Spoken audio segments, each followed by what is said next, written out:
জুলাই অভ্যুত্থানের দ্বিতীয় বর্ষপূর্তিতে গান গাইতে গিয়ে মঞ্চে এক অপ্রত্যাশিত ঘটনার মুখোমুখি হয়েছেন আর্ক ব্যান্ডের প্রধান হাসান। কোটি ভক্তের হৃদয়ের অনুভূতি যার সুরে প্রকাশিত হয়, তার ওপর বোতল ছোড়ার ঘটনায় সামাজিক মাধ্যমে তীব্র প্রতিক্রিয়া দেখিয়েছেন ভক্তরা। অবিলম্বে দুষ্কৃতিকারীকে আইনের আওতায় নিয়ে আসার জোর দাবি উঠেছে।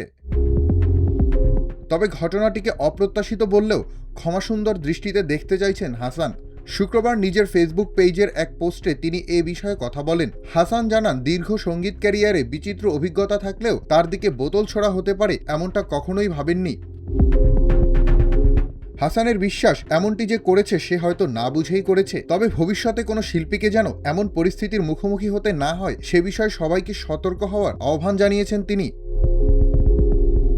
৯০-এর দশক থেকে কয়েক প্রজন্মের কাছে জনপ্রিয় এই সঙ্গীতশিল্পী দাবি করেন, রাজনৈতিক পরিচয়ের ঊর্ধ্বে গিয়ে শিল্পীকে মূল্যায়ন করা উচিত। তাদের প্রাপ্য সম্মান দেওয়া এবং তাদের নিরাপত্তা নিশ্চিত করার দাবিও জানান তিনি।